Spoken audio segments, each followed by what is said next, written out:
Hello, everybody. Welcome to Comics Covered, your weekly show with Cover Price founders Matt and John, where we go through cool things of the week, use our site, coverprice.com, to talk about interesting trends and interesting things, and just kind of like kick off the weekend in a super nice way. Hey, Matt. Yo, what's going on?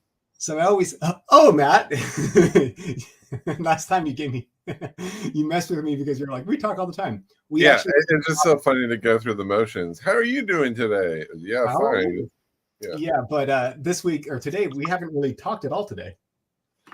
No, I guess not. Yeah, we've been I don't know. I was busy shipping books out today. How about that? So hey, I'm sure everybody here is happy to hear that. All the winners from specifically for the giveaway stuff. Yeah. Well, when Matt's late in shipping, if he doesn't ship it within the 2 weeks, he always adds another little book. So it's true. You're encouraging people to not want you to ship anything, though. So I know it's in your best interest that I don't. At times, Matt ships entire collections to people. So yeah, I mean, so bad news for the people tonight. It's already packed up. oh well. So you get one book. Yeah, you never know where you're gonna land. It's gonna get there like, oh, it got lost. I'm like, oh man, now I gotta send you $2. Hopefully not.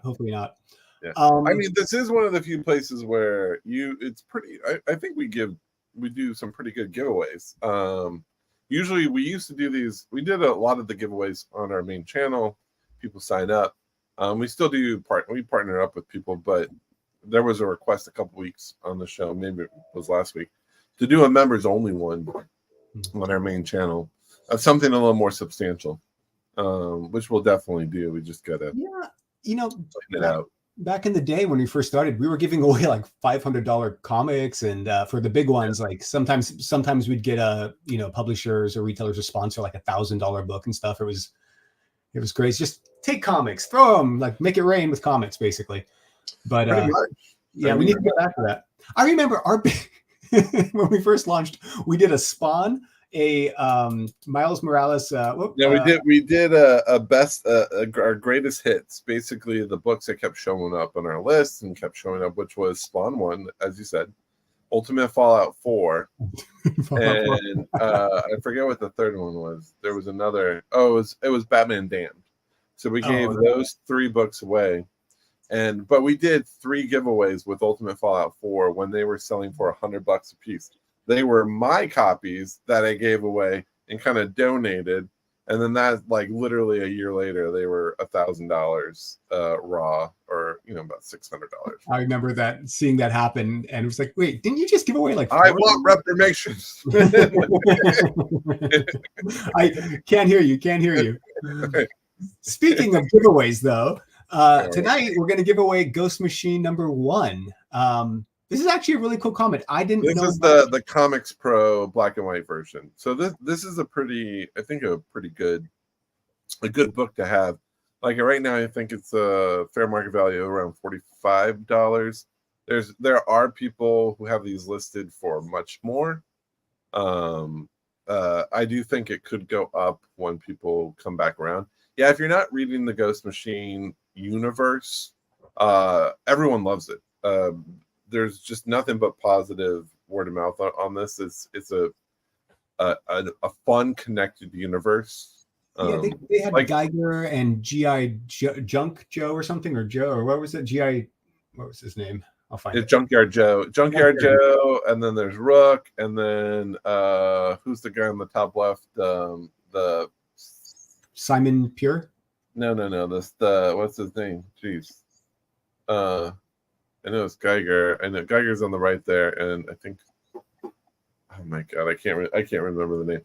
But he's the Redcoats, right? The Redcoat. Thank you. It's from the Redcoat. Yeah, Redcoat book. Yeah, thank you. Jeez Louise. It's Friday. So thank you. You're too late, SRS.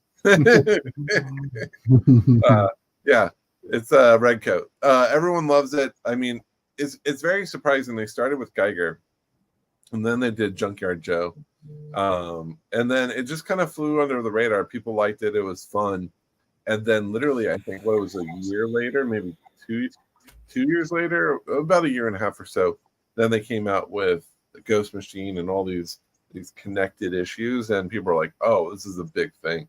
I still think Geiger 1 is a pretty big sleeper. A lot of people need to go back to that for sure. For sure. Yeah, it seems pretty cool. Connected universe with heroes throughout American history, basically, and they bring it all together. It's pretty cool to see a company doing that. I mean, we have our established teams, so it's always fun to see if the new ones last. It's good to see Lando out there, who should be on the show. We lost him to the Shaker show, so it's good that he's on our channel still. So we just don't get to spend any time with him anymore. Yeah, we miss it. But Lando, you come in whenever you want to come in. You're welcome. It's an open door policy here. I kind of feel like we need that third presence. You know, it was a fun show to have. It was fun, yeah. Fun. Yeah, I think we need to go back to that. I do like the Tuesday and Thursday show because it's like four people, 3 to 4 people, and it's always good banter back and forth. We're pretty boring people. What do we say? What's interesting? I know.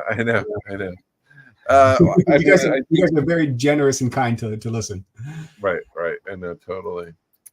All in all, there's actually a lot to cover. I mean, geez, I don't even know where to start. First things first, the big news, I didn't even get a picture of it. But here, let's see if I can pull it up. Big news. So, to me, I think the big news of the week was, where is it? Come on, man. Oh man, I did press the wrong button. This is overpriced tech support. I mean, look, this is why we need 4 people, so people can talk and I can pull things up. All right, sharing my screen here. So the big thing of the week was this dude right here that's already number 1 on our movers in just a single day. But we have the first appearance of Knull. That is already catching fire in a big way in the aftermarket. I mean, I wouldn't be surprised if there were 3 of these issues on the top 10 on Monday. So as you all know, he popped up in the trailer for the most recent Venom trailer, the updated most recent Venom trailer. And word is that Norman Reedus might be playing him. I don't know if it's confirmed or not. I know it's kind of still iffy, but I mean, this was the big news. You know, it's kind of one of those things where I have great reluctance on this because we all know Madam Web really kind of pissed me off. I think it pissed a lot of people off. It's okay to be bad, but I feel like that film was totally market. Like it was like not even a comic book film. Like there wasn't any characters and costumes worked. Like it was not even a comic book film. The fact that they ruined such good characters, which I liked all those characters, I'm super wary that they're going to just use Knull as kind of a like, here's our villain, you get 10 minutes of him, and we're gonna ruin him, and you'll never be able to use him again. You know, that's my concern. Didn't they kind of do that on the last Venom movie where they had that fight scene at the end and it was just like super quick? If they ruin. Well, I mean, I guess you can still salvage Carnage. But I mean, I do think it was a little underused. Here's the book that's kind of working its way back up. This was the book to have when it came to Knull back in the day. It was his 3rd print. This would be an interesting one to do a reflective on, maybe, because it was on the top 10 for a while when he. Well, I mean, we could kind of do one right now. I mean, this was it was hitting a high of $900 in August 2020. So when everyone was just going crazy for the character, just purely based on the story content, not even on speculation. I mean, it was almost a $900 book. Currently, it's $429. Let's see where it was during the past year. I kind of want to say it was around $350, $300. Yeah, it's about. Let's see. This is all September. Yeah, $350, $260. Yeah, you could have probably got one between $250 and $350. Right now it's at about $430. Will it go higher? Probably. I bet it'll end somewhere in the high fives. You don't think it's going to get back to its 900? No, I don't think it'll hit that 900 again, unless the film hits and it works, and he's cool in the film, and there's a little bit of, and he makes it to the MCU. But yeah, isn't this supposedly the last Venom movie? This is the last Venom, but if they could set something up for his appearance in something else, maybe they do a Spider-Man-esque story where Knull is a bigger villain, and they do make a bigger story out of it. I don't know. I mean, it's a big story. It's big. It's not a small story, you know? Yeah, no, it's not big. I mean, but the other thing is, so I have two concerns with this. This is like the concern with most stuff. I feel like everybody and their mother has a copy of Venom 3. Like I know I think I have one buried somewhere. I think the San Diego Comic-Con one, which is right here. Which I think is selling for $60. And I think I bought them for $40. I think after. So it's fine. It's probably break even. But I feel like everyone has a copy. So that's my kind of my cautionary tale is going into this as everything's hot. I definitely wouldn't buy anything in the aftermarket right now. This is the time to go to your local comic shops if you do want one and see. Hopefully they priced ones that were sitting on their wall lower as they've been sitting for the last 2 years. Maybe through the last 6 years. So hopefully, there's some copies out there that are listed for $20, $30, for this main cover. Right now, I think the main cover is selling for $110. Now, really, you could pretty much buy it for anything at like $60 or below, because these are just sitting around. They're plentiful, and then everyone's going to be holding them until the film hits, and then we just don't know what will happen with the film if the character is just has a short moment in cinematic history. Or if there's a lasting presence. But I mean, that's my word of caution in getting into this one. I know it's going to be all over our top 10, and people are going to be like, everyone's hyping this book up, which Knull is a really cool character. Sorry, John. I'm talking over you. No, it's fine. It's fine. You're saying more interesting things. I was just going to say, I wonder if, because I remember for Venom 1, Sony had to retweak it a number of times just to get it right. And everyone was like, oh, this is going to suck. And then it was awesome. I don't know if it was because they retweaked it or that Venom is just such an amazing. No, I know exactly what was happening because I was at Sony. I worked on this.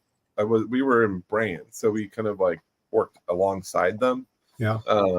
And it was a mess. So the director refused to put the spider on Venom. It was a choice they had. They could have done it. They didn't want to do it. And then after they shot it, they finished it, they put the trailer out, and there were all these comments like, I hope we don't only just see Venom in the last quarter of the film. That was the case. So they panicked, and it wasn't testing well. Because it was very it was a little more serious, and it wasn't testing well. So then they went back, they reshot extra scenes, and then they re-recorded the voiceover throughout the film to make Venom a little more funny. So that's why, when you watch the character, Tom Hardy doesn't really react to a funny thing that Venom says. It's because it was all mixed back in. So, the final film was this soup that was made from two different perspectives, and they kind of jammed it together. They were fully expecting it to be a bomb. 100% where they were not expecting much. Could you imagine the boardroom? They're just like, we did it. No, they were like, it was kind of that Homelander where he kills that clip of where he kills someone, and then he's expecting everyone to get pissed, and they all applauded, and he's kind of looking around, that is exactly what happened. Everyone was congratulating them. They're like, we're Marvel. We're Marvel B. We're the B team. Marvel adjacent. Yeah. Bill makes a good point. He says, "I don't know if I'd call the Venom movies awesome. They're fun. Yeah, fun is a better word. It's a fun thing. Right. Right. So that was kind of the history of that film, and then they tried to replicate it for the second film, and they just couldn't do it. And then the third film is like, I think they're again trying to do it, but just really upping the comedy. I kind of feel like they're doing what they did for Thor: Love and Thunder, where they just went in and just said, "This is a straight up comedy, an action comedy."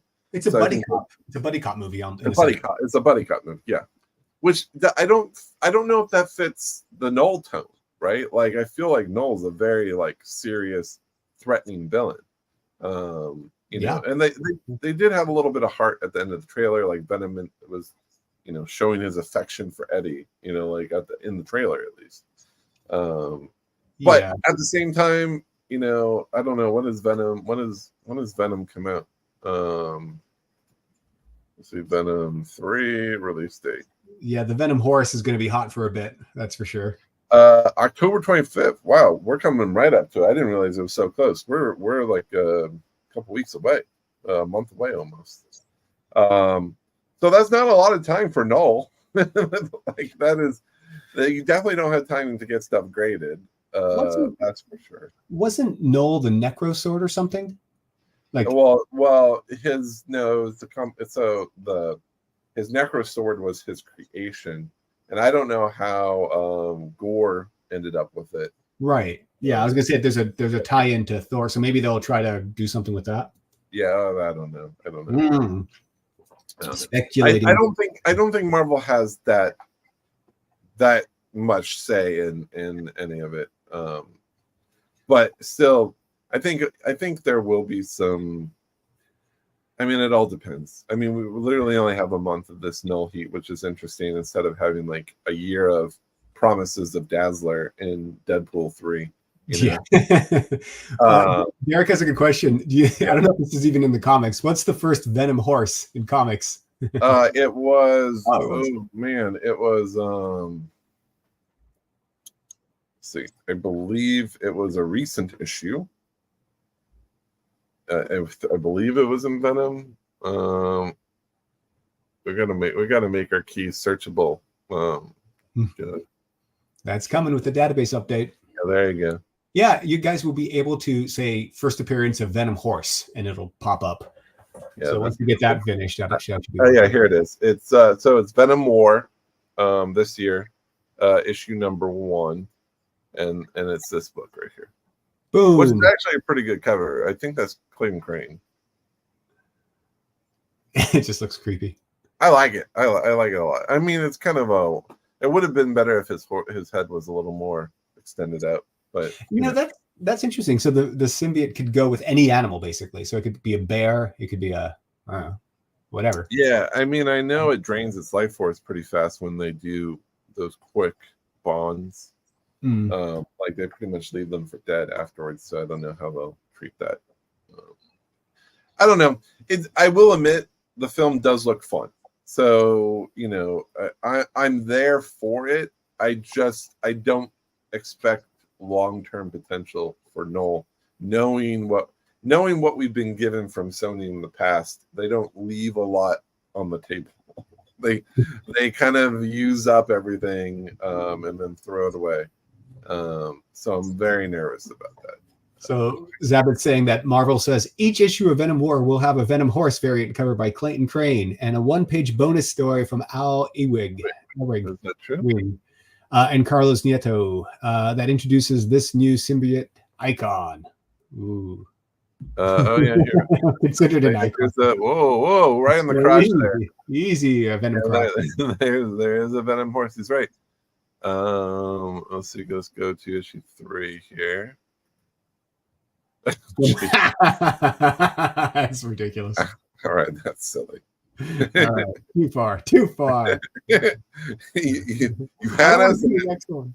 And we don't have images yet for 4, I don't think. Yeah, real quick, if you guys notice on Matt's screen, you see the little blue thing. It says pre-release. So we also show pre-release comics, and when sales come in, that's why you can start seeing them trend before they actually hit the shelves. Yeah, and as images pop in, we'll add them. But like this is pretty far. This comes out in November, so we're a couple months away. Yeah, but I actually feel like these images will pop in probably in the next week. Yeah, when we get the lists from all the distributors and stuff, they don't always have the images, and they always change. So our content team is constantly going through and checking and fixing and updating and stuff. The going back to like also Sony, we'll go to our top 10. We usually like to do a quick overview. 4Kids is still trending. Nice. What's interesting again is that Gwenpool is still on the board here. Like, so now her first cover appearance is trending, as well as her first full appearance is trending. This was just a throwaway gag. Like, they did a Gwen version of a bunch of characters. This whole month when this came out, what was this, June 2015? They did a bunch of like Gwen as Thor and Gwen as all these various characters. So this was just a throwaway cover, and then people just took to it. There's a lot of people are obviously coming to the character through Fortnite, because she's been a big part of this current season. But the problem with her, the problem why she won't ever have content, or at least anytime soon, is because Sony owns the right to Gwen Stacy and Marvel owns the right to Deadpool, and they both don't like sharing. So you have this one character where they have to get special permission when one of the other person's character is in use, and they can ask for that request. And be granted it, but that's one of the things where it's going to be a hard, like, who would get this character? Would it be Sony? Would it be Marvel? Who wants it? I remember you said one time they I don't know if we can say this, but like Sony was trying to decide what movies to make, and they were just like, we can't use these characters, but here's literally the B, C, D list. Yeah, there's very specific rules. I forget what they are, but it was something like, I forget what the rules. It was very specific requirements that they had to meet for characters, for Sony to own the characters and for Marvel to own the characters. I feel like that's what happened with Madam Web, because they just took that character and the initial agreement was pretty much every character in the that was created in a Spider-Man book is essentially one of the caveats. It was conversations were around characters that came up after the deal was like this deal was all the way back in 2000. Probably like in the late 90s, the deal. Well, the bankruptcy was what, 2000? No, the Marvel bankruptcy was like 96. Oh, was it 96? Is that when they got the rights? They sold all the rights, and that's when everything kind of switched? No. I mean, when they were pulling themselves back together, so Kevin Feige and Avi Arad formed Marvel Entertainment, and they were taking the properties out to a bunch of the studios. They took Iron Man to Paramount. They took Hulk to Universal. Doctor Strange, Ghost Rider, I believe even Captain America was at Sony for a blip. I know Doctor Strange was there and they let it go. I think Thor was there too, and they let that go. But ultimately, they only owned Spider-Man and Ghost Rider predominantly at one point. I forget who owned Blade. I think it was New Line Cinema, right? There was, then Fox had all the X-Men and Fantastic Four. So they were busy shopping everything around. And then it was only until, the early, 2004, 2005, when they were trying to bring them back in. Do you think they'll ever, Disney, Lord of Brooklyn says, with all that Deadpool Wolverine money, they need to buy back the properties from Sony. Do you think Sony would ever sell them? Spider-Man would be very expensive. So, I mean, a lot of it is letting Sony devalue the brand by putting out all this extra content, right? So the more they release these films and they do poorly, they can't keep up on releasing these extra films, which then doesn't give them any extra benefit because they're already partnering with Marvel on the main films, and they're already sharing those. They're already sharing that stuff. So, I mean, they're kind of at this point where, I mean, it really is one of the few things holding the cinematic side of the studio together. So I don't know if they would ever let it go without a big fight. One of the only things webbing it all together. Yeah, pretty much. No, I mean, they could buy Sony, but Sony's I mean, you got to, one thing you got to remember is that Sony Entertainment is a bit of an afterthought to Sony corporate, because Sony corporate is PlayStation, electronics, computers, phones, TVs. Like, this is such a blip. Like, the content side of it is just a blip on the radar. But the reason they own Sony is so they can embed all their products into all this content, TV shows, film, blah, blah, blah. And that's why they did this partnership way back in the day, was to just constantly embed Sony product in front of everyone. If it gets to the point where they don't see value in that, then Sony would sell pieces of the studio off, which is Columbia Pictures, TriStar Pictures, Screen Gems, and then a bunch of other production companies in there. Right. It would be a very complicated thing, but to get Spider-Man back, it would be very expensive. I would estimate that it would probably cost $1 billion. Wow. To get it back. I mean, they make that on a movie nowadays. So, I mean. Yeah, I mean, they would make that money back. It'd probably be like something crazy, like 20 billion. I don't know what it would be, but it would be something.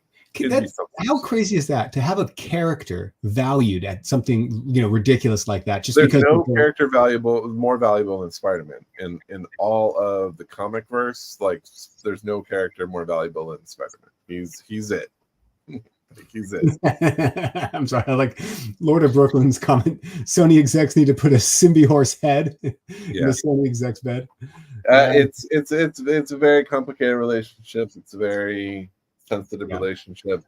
They actually work pretty well, I think, together, but I'm sure they don't like them killing all these other characters, ruining these other characters. Not that I think Sony would ever do anything with Knull, or Marvel would do anything with Knull anytime soon. If they did get it, it would be very long term. But I hear he's replacing Doctor Doom. I hear they're going to do the Infinity Knull War. So like that's kind of the top level stuff, and a lot of repeat stuff, which it's interesting that like people are kind of going back. Rogue covers are a trend now. I don't know if you guys have been paying attention, but people are been going back for like key Rogue covers. Really? Yeah. Like sexy Rogue covers. This is her first appearance in her little her jungle in her little Savage outfit. Land. Yeah, it's her Savage Land costume. Yeah. And I always did enjoy the relationship between her and Magneto, and I think this is where it took off. But that is an interesting trend. I mean, a lot of these were the hot variants. 9/11. This always pops back up. People start buying the right. Every September, it's up every there. September. Can you go into that one for a second? I'm always curious because it was an event-driven comic book, which was a crazy event that is burned into everybody's memory. But does it always spike in September, or does it kind of just? Is it constantly going up, or is it just kind of? No, it goes up and it comes back down. It settles. I'll have a big. I mean, we need to get our graphs in here too, so we can see coming the soon. roller coaster. The roller coaster. I mean, we could just look at near mints.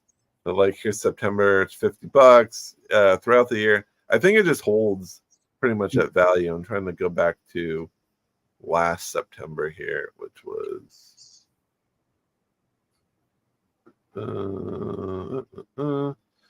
like $55. It was a little more expensive, although there was a copy that sold for $80. A more prime cover copy. It always sells. It's a constant $50 book. It should be a more expensive 9.8. So usually I think the fair market value is $230. Recent sales are $359. That's where the bump came from. Right. People paid a little more for the 9.8. You have one of those, right? What's that? You have one of those. I had one back in the day. I mean, I want to say I sold it. I still do. I got one. 2010-ish. No. And I regret it because it is a good book. Well, it's just it's now iconic. It's just it's crazy. It's good. I mean, and I had a nice copy too. Like it's really hard to get 9.8 out of that book. Other than that, I think those are the other highlight that we're going to tap into. Let's see. Let's see. I got rid of my page here. I'll let you do your thing. Taking a look at Clockster. 34. I think we actually talked about RDJ going into Doom a couple of weeks ago when that was first announced. And yeah, there's a lot of theories, a lot of different things that are kind of going on with that. I mean, the top level on that is I don't think they're going to be pulling from the comics at all for the most part. Like, I think they're going to do their own thing. You know, and we tried to say that in our top 10 because all these Doom books were taken off. Are like, look, not all of these are going to be the book, you know, and there's a chance where none of them could be the book, you know. So it's kind of one of those things where I proceed with caution. All right, can you see my screen okay? Oh, yeah. Whoops, sorry, I just took it off. Let me put it back. There you go. All right, so here's Comic Tom. This is the conversation of the week. This is Whatnot's advertising. So they produced these blind packs. There's 4 different blind packs, and they have 16 different covers in there, including some foil, a gold foil limited to 250, silver foil to 500, version to 1000. We have them in the system. We have them in their blind packs, so we are tracking the value of the blind packs. I don't know if we brought them in yet, but we do have them in the system, and then we have the individual books in the system. So we are paying attention to what these are doing. What's interesting to me about this trend, it's always been successful in the past. If you remember, they did this with DC did this in 2015. They put original art into these. They were like Harley's Black Book, I think was the title, and they did a bunch of original art by various creators. And so it was kind of a chase to see if you would get one of these original covers, one of one, you know. And then on top of that, there were like 3 different versions of each of those, the regular covers. There was like the color version, and then there was a line art version, and then there was a black and white version. They sold out, like people were picking up like 20 copies just to hopefully maybe get one of these raws. And then if you go back to 2 years ago, Panini did this blind pack with Miles Morales 1, I believe, and they did 4 different covers, and one of those covers was a 1 of 1. It wasn't original art, but it was printed, the only copy printed, and those were very successful. Here's the thing: people love gambling. They love gambling, and the fact that if you can buy one of these, and the downside is that these were basically given to, I don't know if they're given or sold, but pretty much only Whatnot sellers have these, and they're selling them for premium. Of course, they're selling them for like they're going to live auctions, so people are buying them for $100, $150 blind pack. All right, we could move off of Tom there, and it's always interesting to me to see what this stuff is going to do ultimately. You found it to be worse than a mystery box. I mean, yeah, I mean, it's a bummer to get those. It's a bummer to get the regular covers, right? I'm trying to see if I can find. I mean, it probably hurts more because you don't know what you're going to get, and your hope is dashed, right? And yeah, all right. Well, like, that's how the card.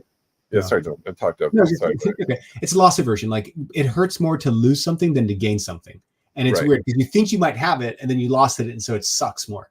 But it's a fun thing. So wait, real quick, how are we tracking that on the site? We have a blind bag that is not open. We got to change some of our wording because it's very confusing. They released some of the stuff during their Whatnot Con, and there were some similar covers. I think we got to remove this. We got to change some of the verbiage here because I don't think that this is a Whatnot Con thing, unless it is Whatnot Con. I mean, is it Whatnot Con? I don't know. It gets very confusing because there's not a lot of it. Yeah, I don't think it is. So we're pricing an unopened bag, and then when they open it, the comics inside get their own prices if they sell. Yeah, right? I mean, well, we're tracking the value of the blind bags because people are selling the blind bags by themselves. A lot of people cut their losses. Basically, I'd rather sell it for $100 and $150 than get a standard book and it's worth $10. I love the economics of it. It always blows my mind because it's kind of like the people who are selling those are probably the volume sellers who are like it's not worth it for me to open it and hope for the best. It's probably not in here. I'm just going to sell it and go with the hype, you know? Yeah. But then who knows? Maybe there is something to do. Each pack comes with, I think, 3 books. Is that what this is? Yeah, it contains 3 unreleased X-Men 97 #1 comics. Includes art from Rob Liefeld, Salvador LaRocca, and Steven Segovia. I like how Tom just happens to open one with a gold one in it. That's pretty lucky. I mean, people have. I mean, that's the whole point. I think when they're giving, you got to do live breaks. Yeah.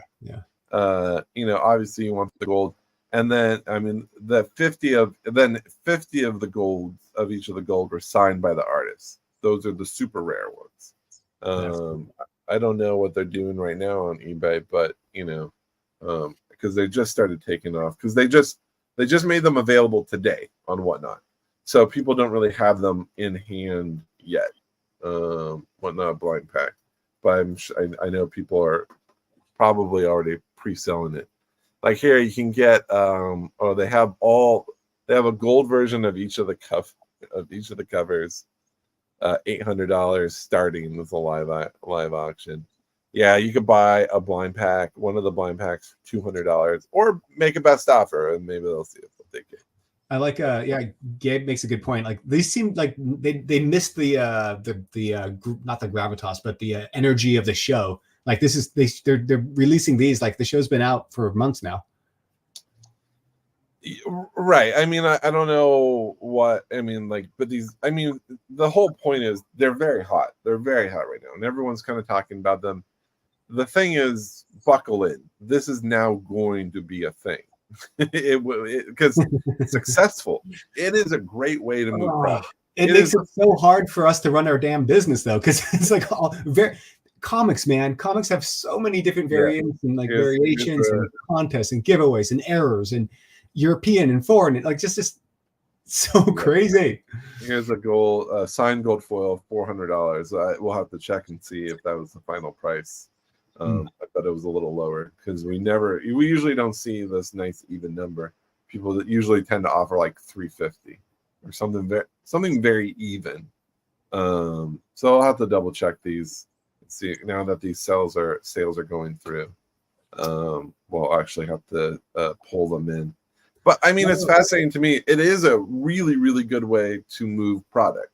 So if you have 4 covers, if you can essentially create the same demand for your most basic cover as you could your rarest, that's really good business for a retailer, you know?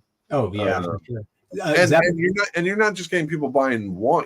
People are buying multiples because they want to find the rarest ones.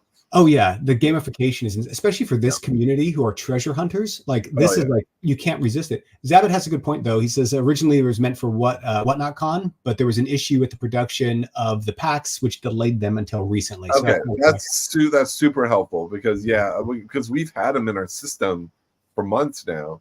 And then that came out, and we were very confused on what was going on. So that actually helps tremendously. Man, all it takes is for you to win once. I remember, was it at San Diego where I did the Invincible blind box, and I got a Ryan Otley remark. And I remember I was looking at it, and some guy walking by was just like, "Oh my God, you got that? That's awesome! Where'd you get that?" Yeah. I did one of those mystery packs. I did 2 of them. I think they were Frank Cho and oh my God, Mark Brooks. I've never seen that. I got junk. Nothing. Each of them were $500 because you could get original art. I know they each $250, and I got junk. I've never seen Matt so depressed for an entire it was less, But see, like even I consider myself seasoned. I know my way around the comic book market. I got suckered in because I wanted that original art. I wanted the rare stuff, and I was like, "Hey, the odds are not terrible." And then I didn't get the good stuff, and I was bummed. I knew the risk. I went into the risk, but the gut punch of not getting anything, man, that sucks, But I mean, that's how even us we fall into the trap. and it'll get me again. I'm committed to it. It'll happen. It's okay. Chris, Dr. Yo-Yo is saying that he's watching a live show right now, and they're starting him off at 50, ending him around 120. Yeah, that sounds right. I mean, the thing is to remember is that they're hitting now. There's a ton of them out there. Those blind packs are going to go down in value a little bit because there's going to be a large surplus of copies out there. You know, but people will still be angling for those gold ones and those signed ones. But this is what happened. Like, remember the Invincible gold covers that they did with the battle damage ones? Yeah, the books that started Kirkham's battle damage books that now he does for everything. You're gonna say his descent into madness. God bless, you know, if it works, it is really good art. But like those books were like, if you got the gold version, it was like a $1,500 book. Now you can get them for about $400, because they're not impossible to find. They're still hard to find, but they're not impossible to find. Right. So we got some of those. Those were fun. I didn't get any. Well, because we got one, and then I gave it to you because you're the Invincible fan. Yes. Matt's very generous. He does give stuff away that he wants. And yeah, I didn't get any of this. If it makes you feel better, I was really, really sad for you that you didn't, for that blind box that you didn't. Oh, it was brutal. I still have the book somewhere, and I just look at them. I'm like, your whole demeanor was just like, man, what, man. I mean, I'm a big Brooks fan. I'm a big Cho fan. The Cho books were a little disappointing. The Brooks covers were good. Like, they're books that I would have bought. Yeah. As convention books, so it wasn't a total loss, but it was. The other thing is it does make it a bit more fun. Like it's fun to win. It's fun to win, and it sucks to lose, but it makes winning better. I'm trying to look and see. Okay, so if you're checking our let's see, but let's go to our shaker. I know we're supposed to cover our reports. We only have like 15 minutes left. I lost track of time. Gabe, you original art page. What is it of? It's a big spoiler page. I know, but what was it of? I just finished the entire compendium, all three of them of Invincible, and I haven't like read a comic from cover to cover like that in years, and it was so much fun. So I gotta send you guys to. Actually, it's funny. Brian McClay's. Sorry, I'm playing a live show. So Brian McClay show, Beyond Wednesdays, he has a Beyond Wednesday show that he does. The channel's called Beyond Wednesday. Then his show on Wednesdays is Beyond Wednesday. He did one with like Dinesh, A Bad Idea. And I'm trying to find it so I can share it. If you want to feel like you're not doing the right things in this community, watch this episode, because I think it's not just a community. I think it's in life.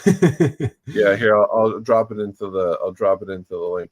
So they had all these guys on who were buying this original art, and they were just going off like, oh, we just bought this one for $100,000. We just bought this cover for this cover is selling for $750,000. We're thinking about buying it. Like, I mean, it's crazy. Like, Dinesh has the original art for Ultimate Fallout 4. He has the original art for he has the sculpture, the sculpture that was used for Sandman 1. You know, like he's also such a sweet person. He's a nice, like every time we see him, he's such a nice guy.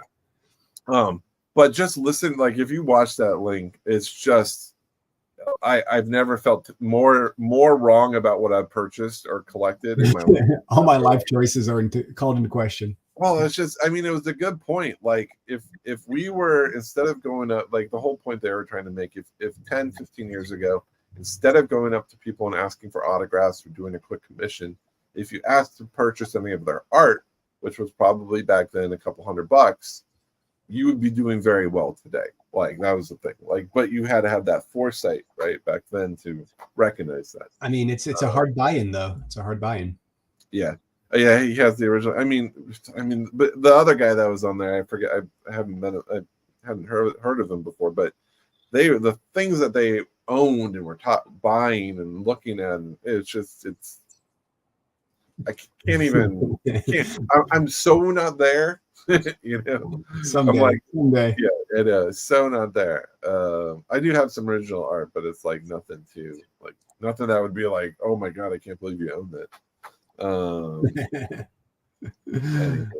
But watch that link. Watch Brian. Brian's a cool dude. He actually shows our site all the time on his stuff. Especially then we like him. Yeah, they do FOC. He also shows everyone, so you know he's very fair. We play. like him less. Yeah. He's very fair play. That's good. That's good. He's Mr. Terrific, if you will. No. Because Mr. Fair, he wears the fair play. Are you saying it's great to be rich, Matt? Yeah, pretty much. A lot of fun stuff. What? I'd say, you know, to be honest, just to answer that question, like, are you saying it's great to be rich? You know, part of it is like trying to get rich. You know, that's the fun part, the journey, the hunt. You know, if you had all the money, you could just buy it. It's just like, it's not as fun in my opinion. I will tell you, I would be very nervous owning those pieces in my house. You know, that wasn't like, unless I had like the top of the line fire safe, I would be very nervous owning something of that significant value. Well, you have floods at your house, so yeah, I know. Like after 3 floods, we're like I am not going to own anything paper that's like worth more than a couple $100, as we say as comic collectors. But yeah, that you know, that's actually my dad when he was younger. He collected comics back in Chicago in like 1950s, 60s, 50s. And all of his comic collection was mostly Disney stuff. So I don't know how cool it would have been, but all of it was destroyed in a flood. His little basement flooded. Well, you never put him in the basement. You know, that's number one. But the collectors back then didn't know any better, probably. But yeah, are you saying it's great to be rich? I mean, it's like, again, I think they were also just playing a game that the point was to be playing a game that no one's playing at, you know, right now, and just to have that foresight of a trend before it is a trend. And also there's something special about original art, especially as we're in a digital age. And a lot of current artists, even for a physical product like a comic book, they're still, most of them work digitally to a degree. And it's cool. It's cool to see an original anything. You know what I mean? Like, regardless of the cost of it, it's like, oh, there's only one of those. That's what started it. Yeah. But we get a lot of comments in our content to show stuff that's more obtainable, right? Like Matt always shows, his team shows, like, you know, interesting sales that are expensive, but they also work hard to show stuff that's like, yeah, you can find this in a dollar bin. Like, this is a good thing to well, I mean, that's what we tell everyone. Like, the whole point of when we do Shakers is to kind of just educate people on some of the weird stuff that's out there, because that's where you're going to find things super cheap, because a lot of people don't recognize what they are. A lot of people don't know what they are, because everyone focuses on like Marvel, DC keys. So the opportunities are always in those weird, obscure indie books. They always, I mean, that's why I love digging, is because you find awesome stuff. And you know, the point of what we always try to tell people is like, get out there and dig. Don't go online to try and buy stuff. Go to your shop, see if it's there. Go to another shop, see if it's there. The hunt is always fun for me. And hopefully you're not spending a lot of gas, and hopefully you're finding it for, you know, way under market value. And if you sell it, great, you make some money. I know back when we were actively trying to, like, you know, I used to use comics to buy comics. So the whole point was, if I wanted to buy $100 worth of comics, I needed to find something to sell that was worth $100, right? And that was all that I cared about. It wasn't so much about making money, it was making the hobby sustain itself. And that's what's special about this industry, is that you can do that. And it's fun. And then I just enjoyed the dig, right? You learn really fast by picking up a book you've never seen before, and you're like, I like this cover, and then you bring it home and you look into it, you're like, oh, that's actually pretty cool. Yeah. There's something, you know. That's such a good point. Like, the digging is what makes you learn, and it makes you a better at anything. It makes you a better collector, right? And like, yeah, I was thinking, like, I mean, we started this 8 years ago in 2016, and then it launched in 2018. So, and I always think like, oh, I don't know enough about comics. You know, I like business, I like UX and design and stuff like that. I love comics, but I can't. And then I'm like, holy crap, we've been talking about this and looking at every single comic book for the last like 8 years, at least. You much longer, and it's like, it's kind of crazy to think about all the knowledge that you just absorb from doing this every day and digging in long boxes, talking to people, watching what people are saying. It's crazy. There's here, man, why is it taking so long for that to pop up? Is it blinking away? Oh, wait. I can't get it up. Oh, man. Oh, here it is. There we go. That was weird. Oh, man. It's like my computer's... I'm not doing anything. That's you, man. Digital age is coming when nothing is physical anymore. There's some truth to that, but I hear there's a lot of studies being done right now where there's kind of a bit of a revolt against digital age. Like there's all these studies that are very clear that a lot of digital content and the way we consume digital content is literally killing, like really affecting the minds of kids and children and teenagers. I know people who work in the toy industry, they've done a lot of studies where they're going into where a lot of parents want physical toys. They're not giving their kids phones. Like, the early adopters had phones in their hands and they would give them to kids and they play with the phones, and they just took the technology really fast. I honestly think that that's why comic books are so popular right now, is because people love that physical product.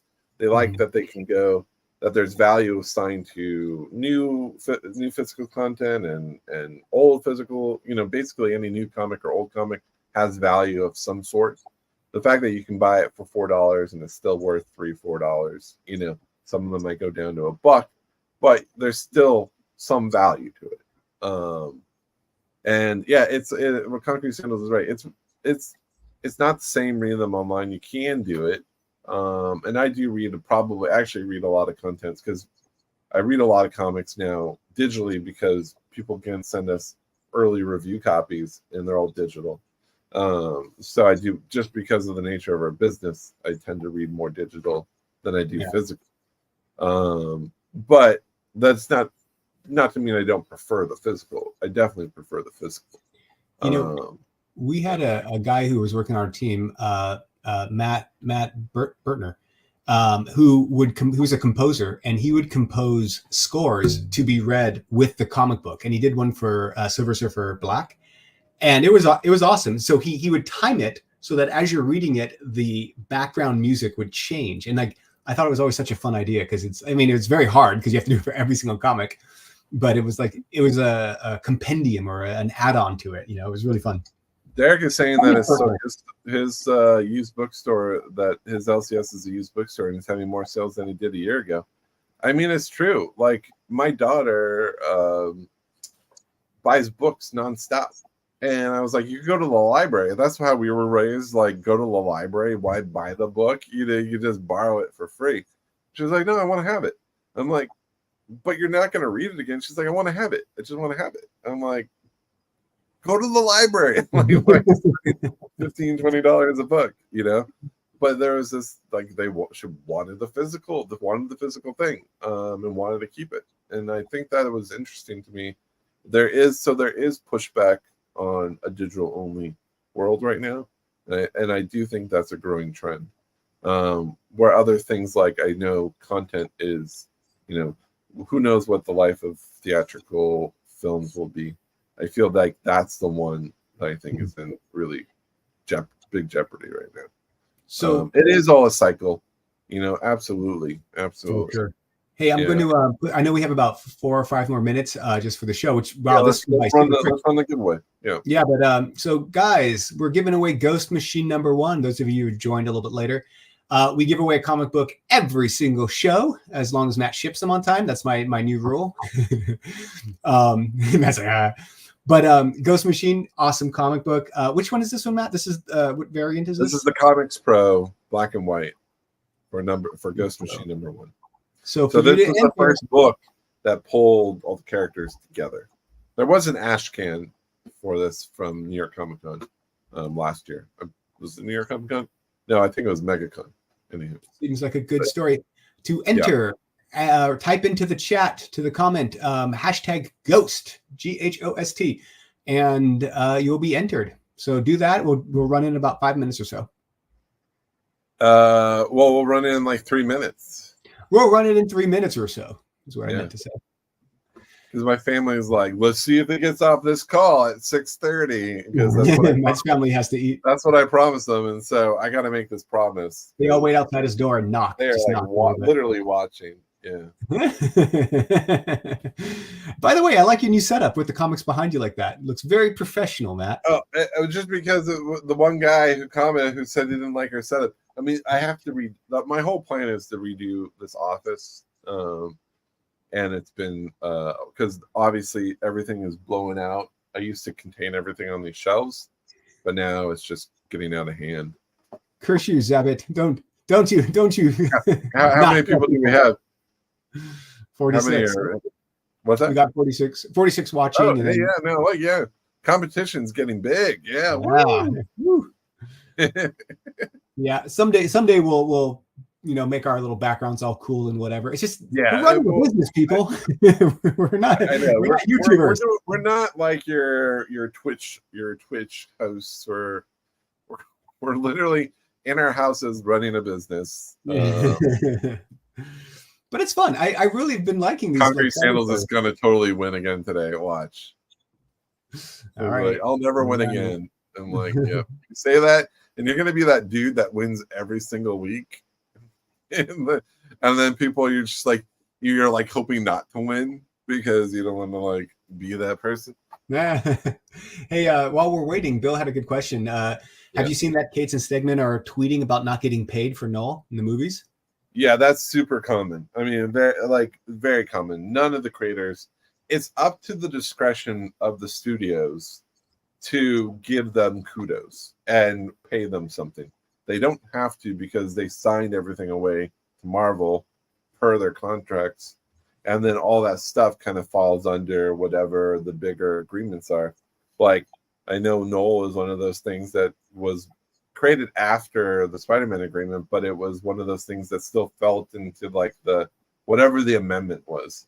And they technically don't have to. It is good business practice to do that olive branch and say, hey, thank you for being a part, or they'll bring them on as consultants or as an executive producer. And, it's because it's nice to have their name on it and feel like, hey, the creators were here with us making this film. That's usually what they do. But if they're Sony, they're not doing it. So it's wasn't not that completely surprising. Yeah, wasn't that the genesis of Image? It's just that the artists own their creations and have some sort of and they would they would. I mean, and then you sell it for a fee, and then you let it go. But there's a lot of people learn that it. Sometimes some bad stuff gets it. Like Hack Slash is a mess. I know Tim Seeley was talking to him about Hack Slash, and the TV rights are one place and the film rights are another, and no one's doing anything about it, and it sucks. Yeah. Crazy days. All right, we are about over, and let's see. So, who's gonna win Ghost Machine number 1? Who is it? If you haven't already, go to the comments, type in #Ghost. Why wouldn't you want to win? I see 21 people in here. Like, only 21 people have entered so far. Less than half. So get in there. But people aren't on the Ghost Machine bus yet. They're just not. I think people are just in their cars and they're not.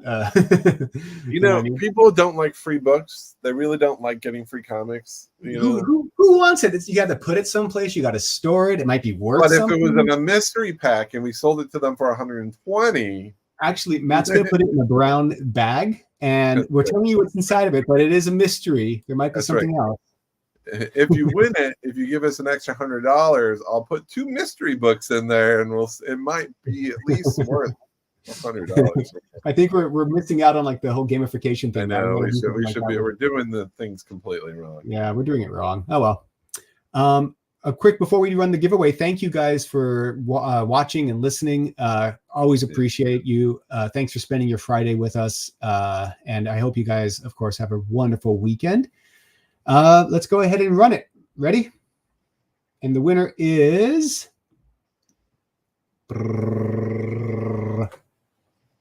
We could add that sound effect, you know. We could like, I think we're gonna do pretty good. Bobolux won before. I think Bobolux did win. Like what? Yeah, I think so. You look familiar, and your name's familiar. So yeah. Bobolux won a Grommets 2 back in early July. Boom! Look at that. Repeat winners. Congratulations. So congratulations. I already have your address, so there we go. There you go. All right. Expect it in the mail in a few months. Yeah. No, it's already packed up, ready to go. So all I can do is smack a label on it. And he's in the system. Bobolux is in the system. So yeah, you're part of the system now. Any easier. Yeah. All right. Well, everybody, thank you so much, Matt. You have anything to end on? No, I need a good catchphrase, but it feels so forced. I like the keep it covered. Keep it covered. It's a little forced. Keep wearing pants. Everyone's doing it, Matt. It's so hot right now. Oh my goodness.